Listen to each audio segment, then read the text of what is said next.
tulikuwa McDonald's. Waambia jamaa hatukuwa kibanda cha hapo. Anyway, by the way, hii area inaitwaje coach by the way? Sport City. Sport City. Yeah. Watu wameinvest huku mbaya sana. Sport City inakuanga. Kuna nini za delivery hapa? Watu wanapigwa na jua, watu wa Ndudhi wa Kenya wanapiga kazi delivery hapa. Sawa wanapiga wera bana. Ndio nasimigi wa India wafanyagi kazi. Wa India wanapiga wera.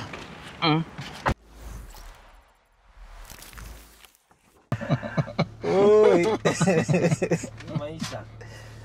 So anyway, Jazeki hapa. Tuko na coach Patrick hapa.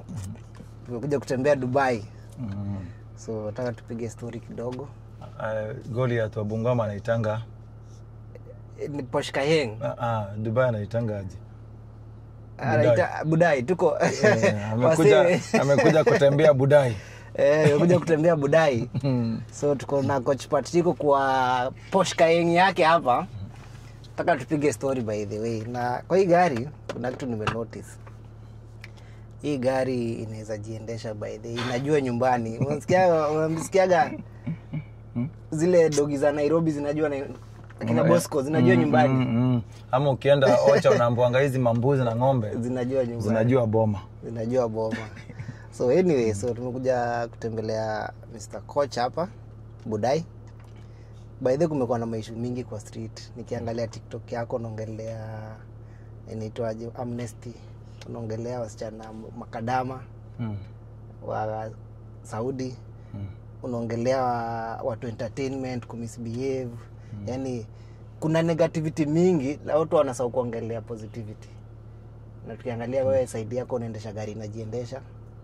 Na sisi pande nyingine tunang'ang'ana na watu entertainment kudivotiwa na mascam. Anyway, kwa watu wakujui, jipige intro and then tusonge nalo. Naitwa Coach Patrico, nini niko Budai. Yes, mimi ni fitness coach kama venye the first name inasema. Huko ndio tuko Mjengo. Kabisa. Ati? Si tuko Mjengo. Mjengo gani unaendesha gari inajiendesha bwana? Si ni Mboka. Mboka yote ni Mjengo. Hata ukitoa suti, uvai suti usubura ambaye jamaa mimi naenda Mjengo. Sasa hizo naenda ofisi. Anyway, mjei, kazi ni kazi. Na since tuko hapa by the way, kuanzia pale airport. Kitambo ulikuwa unaanga wa Kenya wengi sana, siku hizi sioni wa Kenya. Airport. Nilikuja na Sharjah airport. Nimeshaja sijai safiri na Sharjah. Nilikuja na Sharjah mara moja. Ya wakati naletwa Dubai hiyo 2016 December na agent. We agent sitawahi kusahau. Agent akatuweka Sharjah airport December, nakwambia baridi imeshika. Mimi nimechange 5000 Kenya shillings yangu pale airport. Nimepatiwa 150 hapo imesimama strong. Nimekuja tumefika hapo, agent ametuweka hapo, mwanzo tulikuwa maboy watano. Baridi imetukula. Kaingia hapo nikaona pale kuna Costa, ilikuwa ni Costa si Starbucks. Costa kaambia majamaa, niko na docha nikabai chai pale nikuje tukunywe. Kaenda hapo kupata mfili. Unajua sasa accent mzee, accent ya Athea tujui. Acha tuuliza, kuya. My friend, you want coffee? Yes, I want coffee. Which one you want? Akaanza kunisomea somezo mameno. Mzee mimi kitu ambacho nilishika kwa akili yangu ni Americano. Kaambia America. Akaniambia Americano. America hiyo. Akaniambia nikamwambia yes America. Big small big. Tunataka kwenda kunywa na mabeshte zangu. Sugar 2 3. Nikamwambia one sugar. Kwa sababu mimi najua ni kijiti, ni kijiko. Boss niletwanga coffee hivi. Sasa kitu ambacho inafanya sijai sangu hiyo siku, mzee hiyo coffee nilipianga 36 dirham. Hiyo kitu bado inaniuma mpaka leo. Aje saizi wewe hujui. Mzee kwa 150 yangu 36 bob imetoka, nimebaki na 114 bob. Nikaenda na hiyo coffee kwa beshe zangu mazee. Nilionja kwanza tu. Inateza kama koje ya dogi. Nikapatia beshe yangu katezi pia kama mzee Americano shete Americano. Mimi najua mazee coffee ni mbaya. Najua strong tea peke yake iko na jina tu inairembesha ukienda kwa coffee shop. Mzee tulikuwa watu watano hivyo na tulishindwa kunywa kitu. Yaani tunaionja tu tunangangana tumalize lakini wapi. Nilipofika accommodation kaambia majamaa hiyo story. Anambia mazewe ni fala. Mazewe ni yani wewe ni mdosi before hata uanze kazi. Na ni kama God alikuwa ananiita tu wenyewe ikiwa yako ni yako. Mdosi ilikuwa. Ikiwa yako ni yako. Kama kunywa gani sasa? Sasa hizi at least naweza kunywa makafe hapa kutoka McDonald's. Yani ilikuwa imeandikwa tu, yani naweza sema tu sa God alikuwa tu jamaa akaniambia boss, hiyo 36 bob hiyo ungekuwa na chai daily for 36 na mic yako uliweka mbali. Oh. Hapo unapiga story kumbe unajiongelesha hapa. Hata sound iko sawa. Naona hiyo wewe unaongea sana bana. Bazi na so wazao kanambia boss, unajua 36 bob hiyo ni chai mzee mwezi moja na nusu.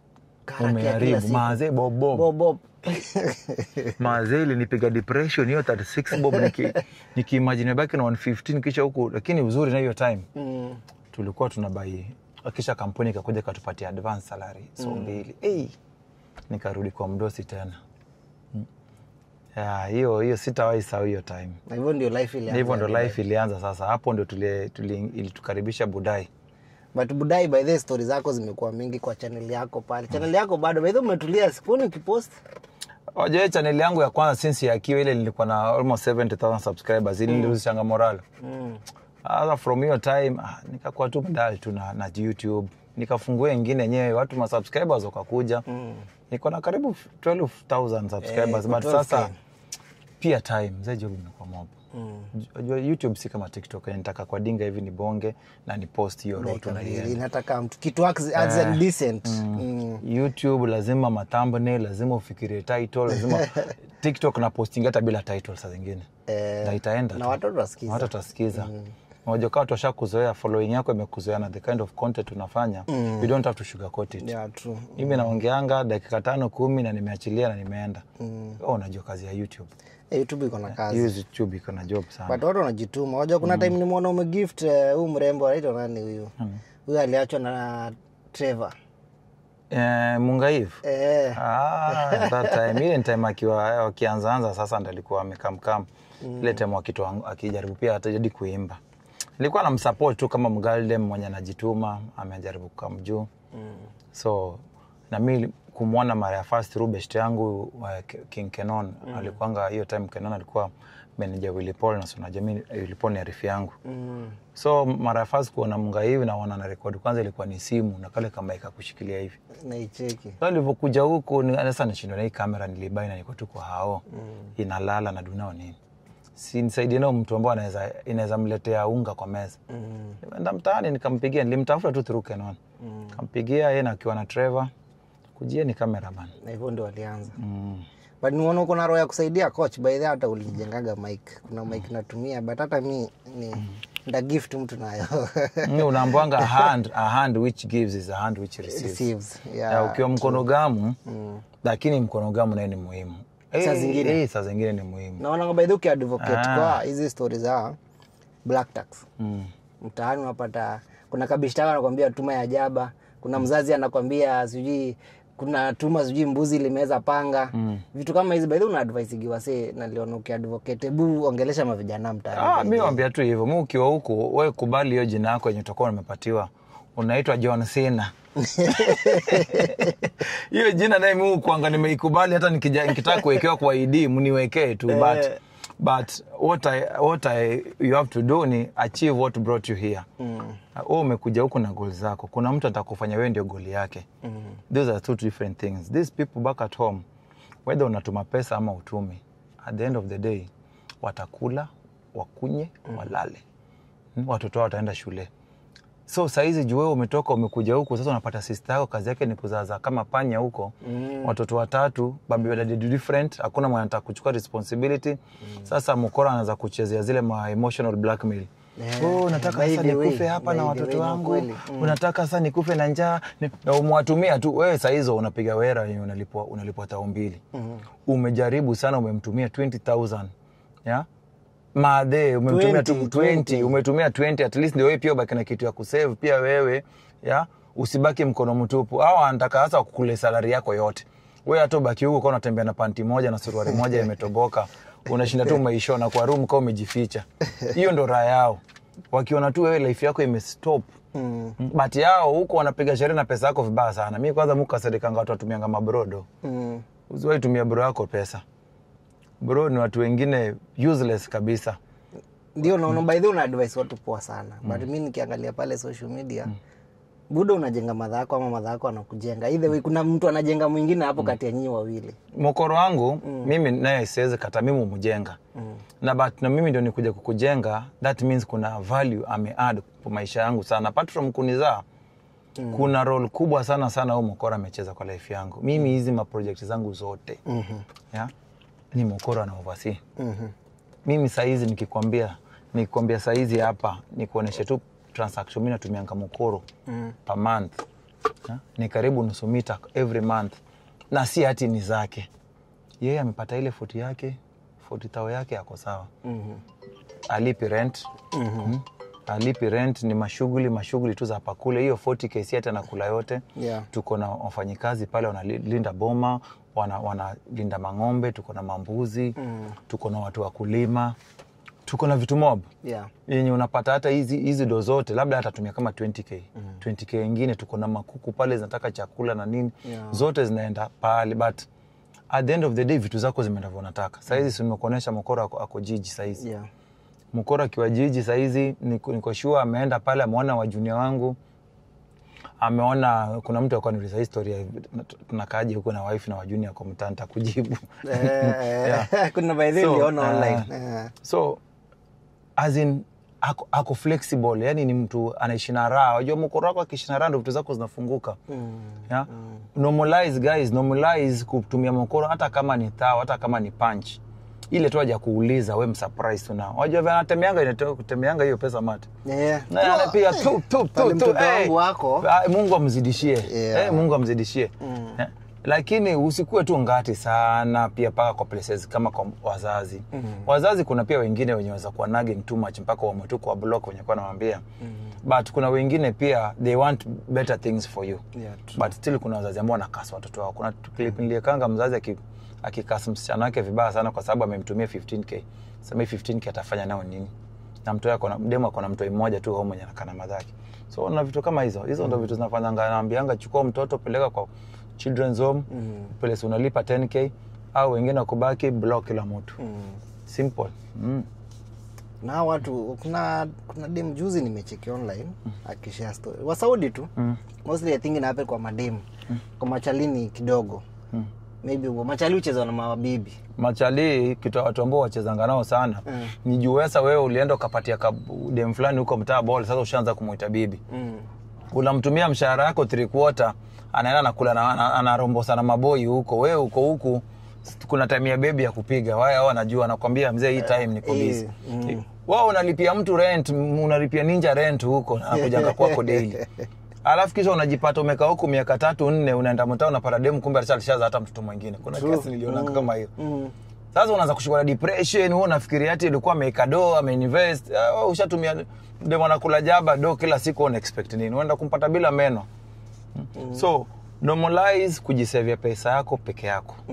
Especially machali sisi tunaambianga tunafikirianga na mguu yetu ya tatu. We think so much with our third leg. Badili ya brain. The moment tu umeona suruari imeshukisha. Bendera imeshuka. Ni hivyo. Hiyo ndio weakness sasa yetu. So normalize ukipata mshahara wako kwanza before hata ufanye nini. Mzee mimi yangu inaingianga hivi the same thing. Same time in less than 1 minute. Sina yodo kwa account. Na baki sasa na zangu za kutumia tu hapa kule. Natuma yote kwa account ya mtaa. Natuma kwa account ndio wase kwenda na account note 1 2 3. Nimetuma kwa hii account hii, nimetuma kwa hii account hii, nimetuma kwa hii account hii. Hii najua inachukuliwa ya kufanya kupiga ile shughuli ya kule. Hii ni ile shughuli ya kule. Hii ndio matumizi ya home, fees, manini watu wanaenda kwenda out. Kunini wanakuangalia ATM yao home. Tumieni vile mnataka. Dadi wako nje na mami wanafanya kazi. True. Tumieni. Si lazima hata muulize as long as tunajua mmesema mnaenda wapi na wapi na wapi. Watu yangu wanaenda nje sasa watu wanakula 30k na siku moja. Wanakula pesa utas. hiyo ndio starehe. Actually by the way, kama uko kazi uko majuu. Mazee na uko na God amekubless, uko kwa kazi fiti. Yenye umtoi akuone mamiezi kadhaa. Then wameamua sasa, daddy tunataka kwenda village market, unacheza. Unajua hizo games ni expensive. Hizo games za village market. Mimi watu wangu hizo games ni expensive. Boss yangu unapata game moja ni so 7 so 8. Mtu yeye anataka wacheze game karibu 10 plus. At least atakuwa amefeel ameenda out. Wakitoka hapo wanataka wakakule, mzee kule kukula peke yake unachara hata 10 kwa meza. Hizo maribs na manini kwa mamall ni expensive. That's why unanunua wazungu wako huko. But sasa you want to give your kid the best. Kitu yeo wewe hukupata. Yeah, true. Mimi budangu ulikuwa ukimuuliza vitu za kwenda kula chipo na kuko na kuuliza wewe. Unajua kesho utakula lunch? Chagua utataka kesho lunch ama ukule kuku leo na kesho usinunui lunch. Unaona vitu kama hizo. But sasa sisi juu God yenyewe ametufungulia njia tuko huko nje na things are happening. We shouldn't be so mean with our kids, but that also doesn't mean kuwa wakiitisha unapata kitu yote. No. Me I always make my kids to earn whatever they want. Where I am, where you are today, you have earned it. You have worked hard for it. Mimi it's my request na kuanga very simple. Give me a good grades. Chochote cha unataka. Usiona watu wangu wote wanatumia iPhone. Wote mpaka yule mdogo hajaanza kutumia simu lakini ako na simu ready. Ako na iPhone yake imelala tu hapo hata December sasa nataka aanze kutumia kisha kufunga shule. Wale mna watch mnasikia. Kwa sababu ya nini? God akikubless wewe pia usikue mgumu tu sana, especially for your immediate family. Ukiona mtu amana add value kwako, mtu kama mimi my mama ana add value kwangu. Wewe unajuzi nikipeleka my mama ile fold. Unajua ile fold ilishavunjika. Ile fold ilivunjika nikimpelekea Samsung fold ile kufungua hivi. Ilivunjika katikati kwanza, hata ilivunjika vibata iweze kuwa repair. But sasa sintambaia nyingine hata nikienda. Unasikia kama zako UK by the way. Ashaenda mpaka Italy. Shamleta mpaka huko bado December nakuja huko. So ilivunjika na bado hii mwezi wa 8 naenda home. Si bado nitamnunulia fold nyingine. Sasa leta version. Kwa sababu ya nini? She add value to my life. True. All these things I have home, watu wengi wako na do huko nje kunishinda hata labda most of them. But hawana mtu ambaye anaweza washikilia mwenye ambao na trustee. Kuna mtu ambaye ukimtumia pale do anapigia tu pasta. Ulikuwa unasema unataka 10%, nitakuletea 20. Yaani watu wanaamini mapasta ati pasta yeye haiwezi kula pesa yako. Ukimpelekea tu pesa yote ni pasta anakula tu. Pasta kuja nikubariki watoto wako wajue penye wako huko ni maombi imewaweka. So leta hiyo 20% ya hiyo pesa umetumiwa 100 kmz 20% umepatia pasta ngirimbao. Kwanza kuna story nipeaga upendagi mapasta. Mimi mapasta siwapendangi. Pasta alikurusha. Bishop hata si pasta, Bishop alinirusha 120,000 na exchange program ya kwenda US. Boss mimi ningekuwa US size. Mato napigana na Trump. Mimi nashukuru by the way, mimi nashukuru. So kitu yote ambayo ili happen ni plan ya God kwa sababu God alijua. Labda huko ingekuwa saizi niko kwa street huko pia napigana mangumi nao mablack America. Mimi ni kichwa ngumu. Unajua US nayo iko na racism mob sana, si sana. Hapa ndio iko but si hivyo. Then I have aunts wenye wako Montreal, wako Canada huko wengi, masisa madhe yangu. Niko na kazi zangu 2 3 wako US. Ningetaka kwenda tu ile sasa niko na dona nataka kujipeleka. Ningejipeleka but sasa these people hata wamekaa huko all those years. Hakuna kitu ya maana wamefanya home until in comparison na Kenya ya Kenya mimi nimedu na hizi short years then nimekuwa huko Dubai. So ambapo nikisikia mtu akiimba Europe lazima nikanyage Europe. Bro, sis, the moment unaendanga kuna hii dream ya kwenda Europe. Kitu ya kwanza lazima ujue kuwa miaka inasonga. Alafu kisha lazima ujue every time you are going to start from somewhere you are stepping back. Umekaa huko miaka 5. Unataka kwenda Europe. By the time you settle sasa ndo uanze kusave. Do you know how many years itakuchukua na unaenda kuanza zero? How many years itakuchukua? Hii miaka hairudi nyuma. Wewe sasa hizo umetoka huku ukiwa ulikuja huku ukiwa na 25. Umetoka huku ukiwa na 30. Unataka kwenda Europe, ndio uomoke sasa huko, ndio ujipatie 5 years kwanza ndio usettle kidogo. Na hiyo kusettle ni ile unafanya job 3 4 za bahati. Job 3 4 za bahati, eti ni job ziko za kubahatisha. Unafika 40 how many of aunties na nani auntie wa maju wako huko mzee hawananga hata babuana mtu ako 40 haja hii ataolewa kwa sababu mzee life ni ngumu huko hata hakuna time relationship. Hakuna kabisa. Ndio anakuja huko mtaani, tulikuwa na anti fulani huko. Mzee alikuwa kakitu maziwa. Alikuwa anakuja mtaani hivi, twendeni out, yani na mbamba. Anawafurahisha tu hiyo. Kidogo amewabaia mzinga hapo kwa table hapo, ametoroka mepa na kaboi. Kwa sababu hizi ni vitu kule hakuwa anafika bei kwenda kwa maklabu ni expensive. Same tu saizi hapa nitoke hapa saizi nataka kwenda kwa club hapa Dubai. Unajua Red Label ni pesa ngapi hapa Dubai kwa club? 800 dirham. Hiyo ni 1 liter. Hiyo ni 1 liter Red Label. Yenye mtaani ni 5,000. 5,000 ni dongapi mtaani? Ni hapa 150. Hapa ni 150. Hiyo ni 150 lakini hapa ni sonani. Hapa ni sonani. Hiyo ni kari more than 20k. 25,000. Ka 30,000 hiyo. Almost 30. 30,000 Red Label. Sasa mimi uniambie mimi niende kurombosa huku kwa 30,000 ama niende mtaa? Unangoja tu mtaa. Utangoja tu mtaa, utachafua, utasumbua. Unaenda mzee na 500 hivi. Mheshimiwa mkubwa, mabouncer amekusimamia tu hivi, hutaki hata mtu asonge hapo karibu, juu atakosa tip. Sasa uko haitebo. Akwambia inakuanga, nasemanga money sweet. Ukiendanga mtaa uko na do yako tu ile polite. Unajua pia ukiwa na do unanga kierere. Sisi tunaendanga au tunakaa kwa table yetu, mostly tunapenda kukaa VIP kwa sababu pia umetoka huku na ujui nani ambao anakujia place ambao huko na ujui intention zao. Hata mabrother zako or nani wakuja na mabeshe zao. Unaambia it's okay, mimi sijakataa kuja na beshe zako na nini, but ile table ndio yenu. Nitawaitishia mzinga yenu ndio ile pale.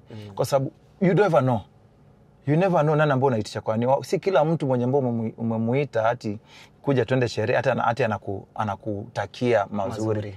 Wengine pia anasema tu pia ameiringa sana bro yake sana. Ametuitia form. Wacha tukamwekea mavitu. Wacha hivyo. So hiyo haikwangi nanio.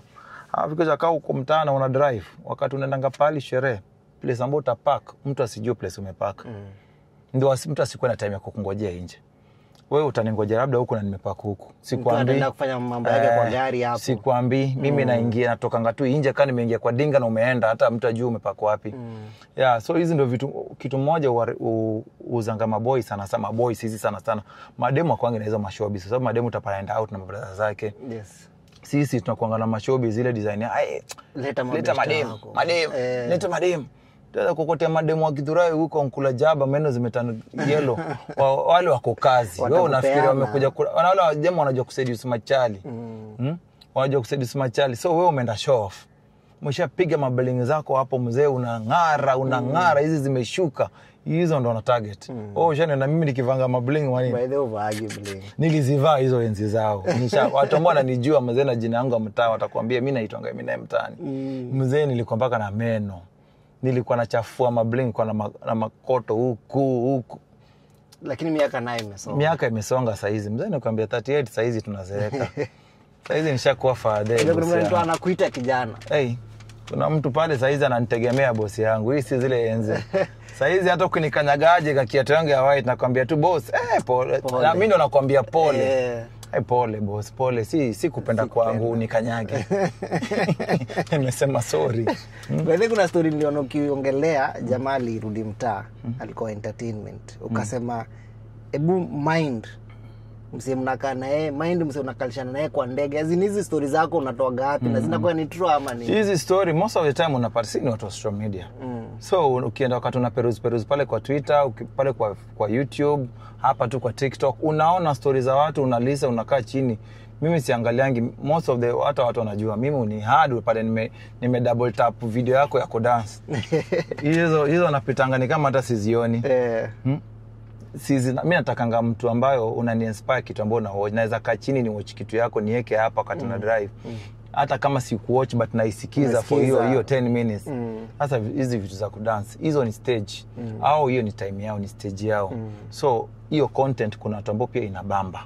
So siwezi waambia ati ni mbaya. Kuna watu ambao pia inabamba. Lakini sasa mimi stage ambayo nimefika vitu kama hizo zinibamba. Mimi nataka kusikia msee akiongelea vitu zingine property, real life happenings. Saa hizi venye Israel inapigana na Iran. Israel hizi ndio vitu saa hizi nataka kuwa up na game ile design ikikana client wangu hivi. Tuko na story ya kupiga. Hata akitaja kuna zile table utaka hivi watu wanaongelea Iran, unauliza ati mimi si watching ball lakini naenda ku watching highlights kwa sababu ya nini? Niko na client anapenda ball. But sasa ndio story pia zishike ile wakati mko kwa session wakati ana recover na nini. Mjuni yangu mwenyewe anapenda bola, nataka kumuenroll hata kwa academy ya bola. Sasa wewe mjuni yako anza kupiga bola, uliona Man City jana PSG walipiga hii hata una idea. Hauna hata idea hata Man City ni nini. Unapata mtu wako anaenda kutafuta base ya kukaa. Ana lose interest wazee mzee hata ananga interest hata vitu nataka. Unajifanya tu. Una si lazima uzijue, but ile ku pretend inakuanga very very important. Jipretend tu wewe pia uko concern kidogo. Hivyo ndio mtu winning hati ya mtoi. Na uliona mtoi wako ni mtu anapenda ma PS manini. Jifanye tu uko concern kidogo. Game gani imetoka? Ni dongapi? Asante kubaia hiyo ukiperform poa. Hivyo. Lakini sasa wazazi wengi wanakuanga una neglect nanio sana watu na watu hii mpaka hata mtu ana lose touch na wewe. Ja? Anyway, so hizo story umesema kama hizo ni life zenye zina happen hapa Gulf. Una advice msee asikae na watu wenye hawajui. Yeah. Avoid, okay, unaweza kana kwa sababu pia you need networking. Networking inakuja kwa mtu ambao haujui. Ndio unakaa naye, but don't open too much. Kwa mtu ambao hujui, umwambie mpaka majina zako zote, unafanya kazi wapi, unaishi wapi, umetoka wapi, unaenda wapi, unaenda kushukia wapi. Talk about general stuff. Yeah. Kifika pale kwa jina, naitwa wewe ni unaitwa let's say Millicent. Mili. Mwambie naitwa my name is Mili. Yeah, that's enough. That's enough. Yeah. Kama mimi naitwa Patrick. My name is Pato. Sasa hata kianza kuita Pato ni nani? Pato ni nani? My name is Patrick. Sasa hadi nakutuengia. My name is Patrick. Pato ni nani? Wewe sio vivi. Wewe ushampatia majina zako zote za ID mpaka karibu kumtolea hata bath. Umuonyeshe bath yangu ndio. Mtu ambao hujui usimfungukiane kwa sababu you never know their intentions. So many people wamekuwa framed for things they don't know na kuna vile utajitoa. Hakuna. Utaprovaje kuwa huyu mtu mjui na anajua jina zako zote mbili? Amejulia wapi? Atakuuliza nimejulia wapi kama sikujui. Unafanya kazi place fulani na fulani. Anajua kila kiangalia unaishi place fulani na fulani. Of course anasema wewe ni partner. Ai. Na Gulf iko na kwanza Dubai iko na maskamu wengi. Sana. Sasa unajua hii ni hot kila mtu anataka kuja Dubai because of the name. So mtu akisikia tu Budai. Budai. Hii Budai hii imesukuma watu. By the way kuna chali fulani vile tu reach out TikTok. Juu tumekuwa tukiadvocate against our rogue agents. Juu sasa hizo wanajiita rogue agents. Ama wewe unamjua kama rogue agents pale nje, but in real sense hii ni human trafficking. Watu wameletwa hapa Dubai, jamaa alitumia video wako sijui kwa kiwanja gani wanalala chini. Bali kuna watu wanataka kujua mtu ana like the best way ya kuja Dubai ni gani. Juu wewe umekaa huko na umejionea. Mimi nimekaa huko nimejionea mob, lakini pia mimi usemanga cannot vouch for anybody kama ni agent or nini kwa sababu there is a time pia mimi Kiliniramba. Yeah? Kiliniramba 2020. Kuna story nyingine tu hapo yafikia hata umeona online kitu ile happen 2020. Those agents mwenye alikuwa na wasichana wake alikuwa analeta huku. So akaniambia coach, mazeni niko na kampuni fulani nataka wasichana 50. Mazeni tafutie tu wasichana 50. So ika happen, wasichana 50. Kaambia usijali leo utapata. Hiyo time hata following yangu ilikuwa bado niko na 50k followers. Nikaeka hapo mzee si watu walikuja. Alafu kisha dema kasafanya hivi. Hao wasichana 50 wote mimi sitawa charge pesa kwa leta, but at least mtu atoe 10k ile ya commitment kwa nisianze process na company alafu kisha pull out. True. Una get? Usianze process na company kisha pull out. Then akamwambia hii 10k yako ukishafika huko nitakutumia ndio ikuwe kama pocket money yako. Basi kuna wasichana wenye waliangia wakaanza process wakapull out, wajua yeye anakunywa maji. Yeah. So huyo agent akaleta wasichana kama I think 20 hivi 20 to 15. Wakubaki wale wakupull out madrama manini. Sasa si hiyo story kaenda ikaisha hivyo. Kuna madem tu wawili watatu hapo. Wamengangania story from 2020 kila place wakiniona tu coach ulitutuma kwa agency sijui mgani sijui akafanya nini na nini. Boss, mimi nilikutuma huko wewe ndo kajiprocess ya kila kitu. Sasa mimi nilikuwa niingilie wapi? Wewe huko broker. Mimi sikuwa hata mtaa. mimi kitu makosa mbona nilifanya hata nilimarket. Hiyo ndo makosa mengi nilifanya. Nilimarket. That's it.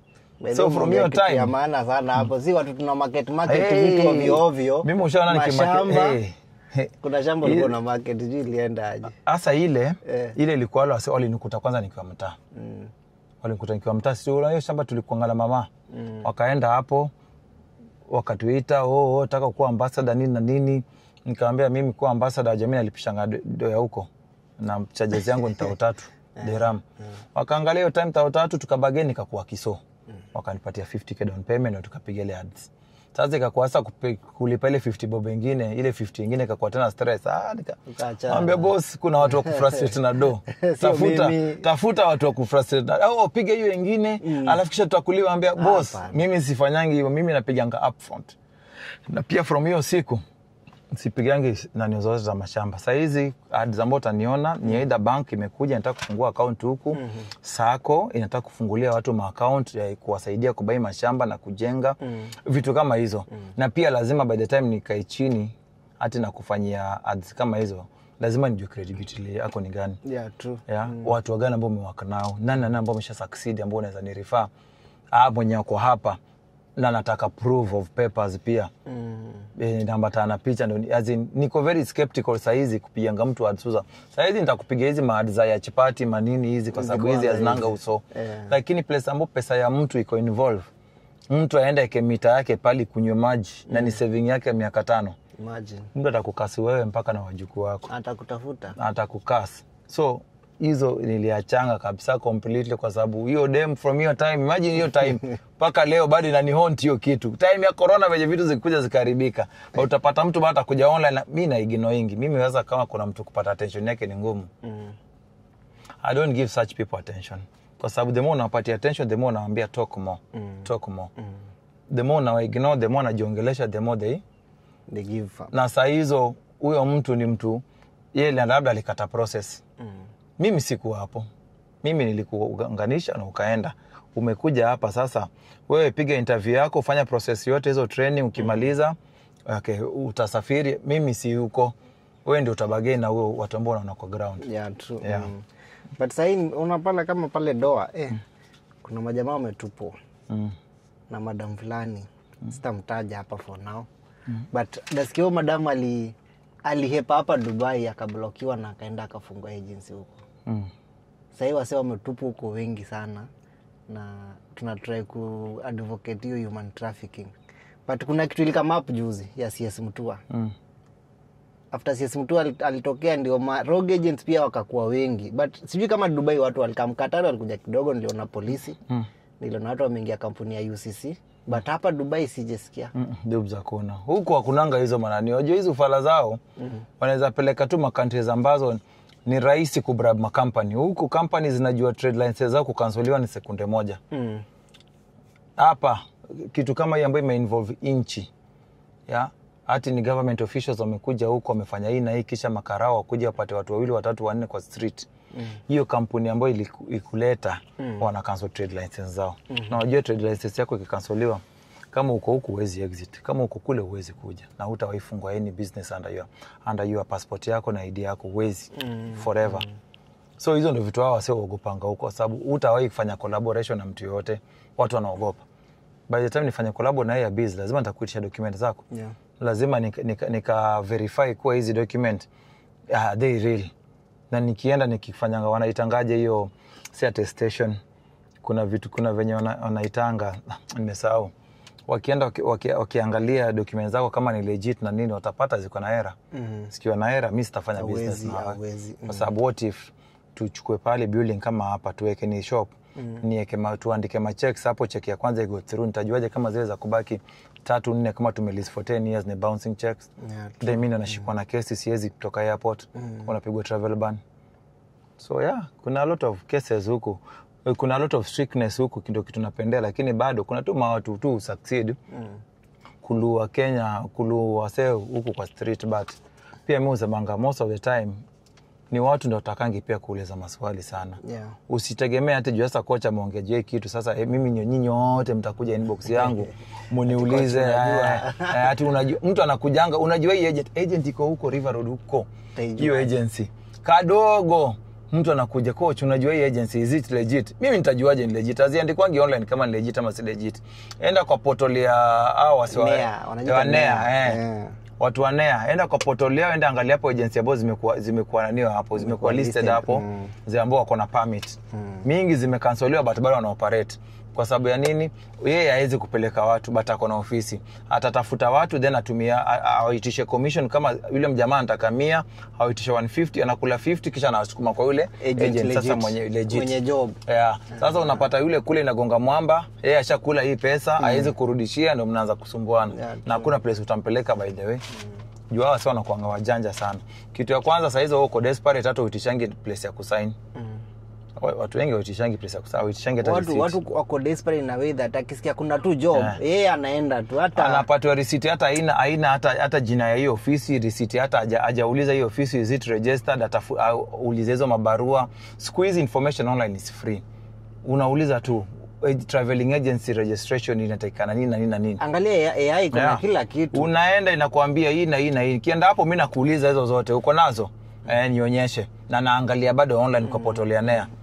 Kama ni legit. Sikupati si ile time ambapo Bishop uliniramba. Sasa hizo ukija na ofisi nyingine uwezi nikula pesa. But ukisharamba once una learn lesson. Hiyo bado inaumanga madhe yangu mpaka leo. Madhe kidogo ashikwe na ugonjwa wa sukari. But wewe una advocate naambia wasee wenye wako nini Saudi wasikuje Dubai akidhani ni destination. Dubs is not a walk in the park. Huku si walk in the park wewe mnafikiria. Ni place poa kwa kugrow more than Saudi 1000 times. But sasa Saudi kama unafanya job ya hao wajua sasa in case upate boss mbaya. Wajua umejifunga nao boss miaka 2 huwezi toka nje. Huku unaweza work after miezi 6 mwaka unatafuta job ya nje na unajitoa. Hiyo ndio advantage yake. But sasa pia huku siku hizi kumekuwa kugumu, market imekuwa overflooded. Na wafili wana provide very cheap labor na watu wana prefer wafili kushinda Afrika. Yeah, true. Yeah. Wana prefer wafili siku hizi wanachukua mpaka 1500 hata 6200. Customer we pass through Salik. Nani anapita Salik? Leo nimepita Salik. Labda nikipita. So unapata wewe unajichocha na kuja huko ati mimi ni ex-girlf, mimi nitapata kazi, mimi najitambua. Najua Kiarabu. Kwanza the moment kwanza mimi aga mtu ashaniambia ni ex-girlf, hiyo kwanza nishaku highlight. Most of mawakazi huko wengi wao wapendangi ex-girlf kwa sababu wanajua ex-girlf ni kusumbua. Yeah. Wanataka watu mafresha sana. Ni vichwa ngumu. I know. Wengi wao ni vichwa ngumu. Hakuna kitu utaniambia anajua Kiarabu, anajua nini. So wao utana mtaratibu yake. Yeye akisema anataka kutoka, utabidi umejipanga. Anataka kutoka. Yaani mtu huwezi msikiza. Yeah. So hiyo ndio kitu inafanyanga mawakazi wengi huku uogopanga MySGirlf. Wanataka hata afadhali ataka ni mtu fresh. Yenye ataanza na yeye mdogo but MySGirlf kidogo sana kuanga humble. Wengi wao ni mavichwa kisha ni wajuaji. So unapata mtu ni ex-girlf alikuwa Kemboya akakuwa deported. Sasa anataka kuja huko, sasa alete ile kichwa, hizi rudi. Alete ile kichwa huko. Na huku sasa but anyway, inategemea na personality yao. Kuna watu hao bado Makemboy very humble na wanajua kazi yao. Ni vitu mdosi alikuwa anawatesa sana. Au kusikizana akabidi ametoka nje. But kuna wengi wao tamani na watoanga nje na hiyo freedom wanalilianga. Yeah, true. Hiyo freedom wanatakanga freedom. Freedom ni sawa hiyo ya kupumzika siku moja nini, but si freedom ya kuja ya kutafuta mamtura huko nje. Mtura ziko utafuta huko. Uwezi zikula zote. Mamtura unaongea in parables. Mtura uwezi kula umalize. Mrija uwezi kula umalize. By the recently uliongelea mambo ya amnesty and then during your period kutokea tragedy ya moto pale Sharjah. And then on the same case watu wanaendelea pia kupigana na embassy consulate. Wewe vile umekaa miaka yote because mimi nimekuwa nikivisit hizi sitting zao wako na organize. Complain kila mtu anakuja na complaints zake. Consulate usaidie, embassy usaidie, sijui embassy nini. But your experience yako imekuaje because watu wanakusikiza sana by the way. Mimi sijai repatriate body nikafuata nao kwa consulate or nini, but kitu ambacho najua hata hao expatriate wenye wako huko nishadili na kadhaa wenye ambao nishasikia stories zao sikudili nao. Mtu amekufa but zao process zao zinakuanga very fast. Kuna client wangu brother yake alikufa hapa 2 days ameshapelekwa Muhindi, ameshapelekwa home. Other countries Kuna msemo mwingine hapa wife yake alikufa huko, alikuwa ni Egyptian. One day same day consulate inawaharakishianga vitu, but consulate pia sasa hizi kuharakishia makaratasi zenu kama hamna pesa. Hamna pesa ya ticket. Unajua hiyo kurepatriate body huku hiyo inaenda special. Kuna vitu zinafanyiwa huko kwa morgue kwa sababu ni kitu inaenda lazima iendifike kiwa fresh. Ni So consulate za huko as much as watu wanaziblame ati sijui zinachukuanga time, zinajidrag na nini na nini. Ni do yenye hawataingia kwa mfuko. Wao wanatakanga friends and family wachange, ni mkuja hapo mko sawa au process hizo papers. So labda tuseme sasa gava iweke kwa tukipata vitu kama msiba wanatusaidia ku repatriate body free of charge. Oh, it means like repatriation inafanywa na the member, the victim, the family and friends. Lakini gava haija set aside funds ati sasa hii Kenya ni mwenye anaumia majuu. Hakuna. So tuache kublame gava. Ni nyinyi peke yetu, sisi peke yetu ndio tunakujanga tunachanga mpaka pesa ifike, unajua ni 20 to 30k dirham. Hiyo ni mita ndio ifike, ndio hiyo body ipelekwe mtaa. Si kidogo hivyo. Kupata hizo makaratasi mani consulate inazaharakishia tu kama mko na pesa. Kama hamna pesa consulate pia naambia hata sikuharakishia, hamna pesa hata ya flight na nini. Sasa kwa nini tuharakishe? So watu wanaweza blame gava bure. Sasa ingine tunaikanga gava tu, lakini si hao. Sasa ingine ni sisi. Unless upate company ndio inalipa kila kitu. But in other things, normal things, wapata mtu maybe alichapwa na mdosi, hajalipwa na mdosi, mtu anataka kufanya attestation ya documents. Hizi vitu zinafanyika ama bado? Hizo vitu zinafanyika huko, but let me tell you bro. Understanding all these things, huwezi solve cases zote. True. Kuna cases zingine zenye zinakuanga zile tunaitanga self-inflicted ones. Mtu ni kichwa tu ngumu tu kwa job, lakini hataki aguswe, hataki afanywe nini. So wewe unavurugana Waiguru mpaka mnatupisiana maneno, mavita. So kisha unakuja hapo unanikulia, mimi napigwa. Nipati chakula, anzini. Wewe utuambii behind the camera kule nini na happen. Wewe pia ni mdomo ni yani wewe pia uko ready kufight tu, ni kama hapa uko una fight na sisi yako. Una get? So vitu zingine mimi usemanga usinanio usiharakishe kujudge before you hear the other side of the story. That's why when most of this story mimi uzilenga.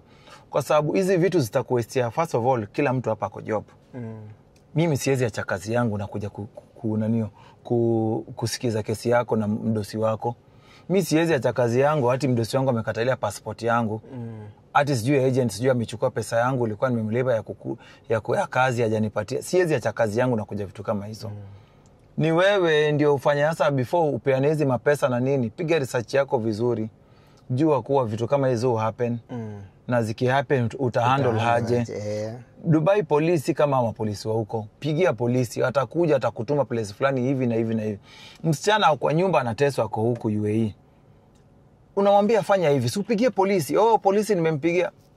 Piga ukilia. Piga ukilia. Unapigia polisi ukiwa na afya, unaongea vizuri ni kama uko 5-star hotel. Waambia watu naona ni kama hata wananoa kisu wanataka kunikata shingo. Kujeni. Watakuja. Weka drama kidogo ndani. Kama that is kama wewe uko right, and that's why how mingi siku hizo install cameras.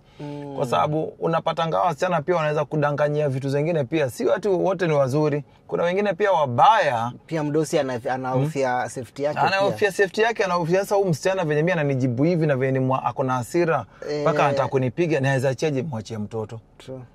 Aje. Unaona? Sasa naangalia nimemaliza tu na wewe 4 months. Hata sijarudisha pesa yangu nimekununua nao kwa ofisi. Na wanataka kwenda. Si unirudishe basi pesa yangu na uende. Na uko right. Wanakuanga right. That's why mapolisi hata most of the time wanaangalianga immigration, wanaangalianga hizo makesi, wanakuambia hizo tatua na wenyewe. Wanakupelekanga mpaka kwa koti nakwambia lipa huyu mama 12,000 15,000 ndio utoke. Utatoa wapi? Unakuwa Kemboi sasa huko nje Kaliwali. Hauwezi toka sasa tena. Na Makaliwali ni wengi. Sasa hizo wamepungua after hiyo amnesty. Juu saa hizi nao wanashikwa. Saa hizi usiwahi tembea hii Dubai. Wenyewe sasa umekuja kuvisit bila passport. CID ni kibao everywhere. Unataka kusema vile sina passport sasa nitashikwa? Niko na ID. Saa hizi unaweza uko na ID. ID ya Doha. Hiyo. Saa hizi hata kwa metro na kuangalia tu hivyo na kuita kuja. Hivyo unaambiwa kuja. ID? Wanataka kuja huko valid ama saa hizi hata kama uko na ile permit yako yenye umekuja nayo huko. Hizo zote tembea hata kwa simu tu. Kwa sababu wako na gadgets zenye wakiweka hizo manamba zao. Wanaona yenyewe huyu ameingia hivi na anafanya naye kampuni, huyu si Kaliwali. Wanakuweka kwa room huko wakikuinterrogate. Paka by the time wamekushika, wamekuitia gari, wamekuchukua, wamejua huyu hana documents. Na siku hizo ukipata huna documents, hakuna kuongea. Sasa hizi siku 2. Unajipata tu mtaa. Safi. Noma sasa kutumwa kwa Kasongo sasa hivi. Sasa hizi kwa Kasongo haiwezi. Kwa Kasongo haiwezi sasa hizi. Lakini unaona vile watu wanauliwa mtaa bwana. Sasa hivi maisha yamekuwa ngumu, hata mtaa pia kila mtu ni scam. Mtaa naye imekuwa noma. Kila mtu sasa hizi wacha tuwanange tu watoto wetu. Nakumbuka demo wengine hapa akiniuliza ati akiniandikia juzi nikimreply ati kwa nini tumekuja mimi na wife huko. Niliona hiyo post. Ati tunge mmoja angebaki na watoto. Kaangalia tu demo. Yaani sasa watoto wangu wakaitua hapo tu. Watoto wetu wakai hapo. Wanaadima tu vitu za watu kwa sababu unapata wewe job yako tuseme for instance upate uko peke yako. Job yako inakulipa 2,000 au 3. Ukileta mama mko wawili, watoto ni wakubwa, watoto wako na miaka 3 4. Mimi nilikuja huku mjuni yangu akiwa na miaka ngapi? Yule mdogo ndo alikuwa mdogo sana, but wife akimwacha alikuwa already na miaka 3 4. Almost. Yule mkubwa yule mkubwa alikuwa na miaka ngapi? Alikuwa na karibu miaka 6 hivi 7. Yaani akuja huko. Sasa ni teenager. Sasa hizi ni teenager. Alikuwa na miaka 7 8 Sasa hizi si yako 14. So tukiwa mnaonesha ukiwa wawili mnaachieve goals zenu haraka, ilikuwa to spend 20 years hapa. But sasa tumekata into 10. Then siku hizi kuna, acha nikwambie, mimi mwenye niko huku naonanga watu wangu more often kushinda hata wewe mwenye uko kwa nyumba. Kuna gadgets siku hizi. Sasa hizi let's say for instance, sasa hizi nikitaka tu kuongea na wajunia wangu, wako wapi? Hapo hajaenda kucheza nje. Sasa ni nani? Si hapa ni kwangu. Kwenye tu hawako. Acha nikuweke volume utasikia wakiongea. Nasikia kuna mtu ako kwa nyumba. Umeka CCTV yenye iko na naweza ongea nao akingekuwa hapa saa hizi. In gadget. Hii si ndio hii, kuna ile nyumba yangu nyingine si ndio hizi. Hizo tembili. Na hii ni nyumba nyingine na hii nyingine. Na apart from hiyo, si kuna zile za siku hizi saa hizi unaweza kaza 360 kwa nyumba mzima. Si hii naona kwa hao mzima around kwa compound, nikiwa tu hapa tu. Very nice. Nikiwa tu hapa tu. Si ni corridor yangu ya upstairs na hisi ni upstairs gate kwenda ndani. As in, ina make vitu zinakuwa much easier. Si lazima ati unapiga simu wako wapi nitawaona ndio hapa umeingia umetoka kucheza. Naambia baba Nicole hapa tu, ama sasa tunaongea tu hata through hii na nini. Ukitaka kuangalia pia wametoka kwa nyumba saa ngapi, una replay in case kuna kesi. Wajua watu wako sangi makesi. Sijui nani alisema nini, uuliza alisema saa ngapi. Kama walikuwa hapa. So na hiyo wakiwa tu wanacheza hizi sana na rewind tu. Hata kwa simu sana unamwambia wewe enda nje, enda kwa podium uende ucheze. Easy, yani inakuanga much easy. Na imagine naona mtu hii more than mtu ambaye anaishi na mtoto wake kwa nyumba. Mtaani utajituma saa ngapi, utakaa mtoto saa ngapi? Mtoto atoke shule mimi anytime any minute nachungulia hivi. Kwanza watu ambao wako mtaani wangapi ambao watu wao kishafika hizi teenagers wanapeleka boarding. So what's the difference between mimi mwenye niko mbali na mwenye ako huko mtaani lakini mtoto ako boarding? Hii ni same tu. Mtu wako mtaani anafanya military. Anafanya kazi ya gava, ametumwa Marsabit wapi huko nje northeastern. Mwezi 2, mwezi 3. Branch yake ni huko. Familia inasoma Nairobi, anakujaga tu weekend, anaona mtoto 2 hours anarudi. Ameenda. Difference iko wapi? Ama juzi tumepanda ndege. Hakuna difference yote. Siku hizi watu hii they need good life. They actually wacha nikwambia wa teenagers venye wana operate. Teenagers just need good life. Hii Gen Z na Gen Alpha, give them just vitu ambavyo wanahitaji. Hizo ma iPad wanataka, wifi full time manini. Watu hawataki kustress. Hawataki kustress. Hata utoke hapo uende hata miaka 10. Bora hao ati wewe si tunaishi place fiti, sijafukuzwa school fees. Hizo maibu za school fees hakuna. Akona mtoi jua watu wanasikianga proud aje wakienda chuo. Ati enda akona iPhone. Hata mwalimu wake ana latest. Sasa hizo wameenda trip, unasikia anakuambia simu yangu ndio ulikuwa unapiga nao picha. Wanapiga nao picha kisha wanakupatia tutumie sasa. Mwalimu anakuambia nitumie, usikose kunitumia. Hiyo pride. Coach unapatia walimu pressure.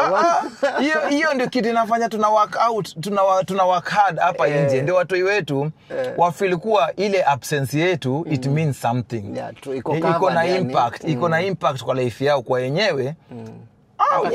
Nyinyi wote mko na wazazi wenu wako hapa wanaona kila siku na nini, but mimi wangu naongeanga naye online. Mimi naongea na watu wangu daily. ukitoka chuo majamaa na kwa iPad hapo chuo imekuaje imekuwa hivi na hivi na hivi. Hata saa nyingine asubuhi nikiamka kana niko job sema niko na cancellation sina client na ikanga tu kamera hapo naona asubuhi venye wanajitayarisha wanakunywa chai na wanavyo drag hapo wakingoja school bus nasikizanga kila kitu juu mpaka audio unasikia unaangalia tu in case kuna something ambayo unaona nani haiko right ndio sasa unauliza ni nini mbona wewe amejam ni nini mbaya as in evil your presence yako iko hapo hata kama hukuoni but wanaifeel sasa wewe uko hapo mtu yeye anadema bike mwingine kule mpaka wanapigania na wewe uwezi afford saa hizo economy ni mbaya what's the meaning what's the essence so in short two answer better than one ati afadhali mko hapo mfanya job watu wao kaipoa si eti bibi yako ako huko anauza kwa kibanda huko majumu na struggle kulipa rent mwingine akaniambia ati wewe sema ni Rose Coco ndio leta kazi nikasema pia si mbaya si afadhali kukuwa na yako kwa nyumba kushinda hizi za kwenda kununua na hizi za kuiba huko si afadhali kuwa na yako tu kwa nyumba kana yako hapa yenye ukitoka tu kwa bafu umejisikia swipe to unlock ai hizi password zenu complicated hizi lazima utoe thao ndio mtu unlock password saa ngapi kuwa na mtu wako permanent hebu tuende tunafaa tufungue by the way tunafaa tufungue podcast ya UAE bana tutakuwa tunapiga story na coach mpaka tunafanya kuwa na mtu wako permanent hapo utawahi kuwa stress utawahi kuwa stress kabisa kuna jamaa kwa hapa amelala bana tumemweka hapa hivi salimia watu bana salimia watu mpaka umelala sina nyumbani hauna nyumbani niko na nyumbani sina salamu hauna salamu anyway hii area by then ni poa sana hata kama tunapiga story acha tuonyeshe watu round watu nadhani hii ni kai lizima tumeongea 1 hour hii area inakaa poa sana so hata tuende ndio watu waone area tuende kidogo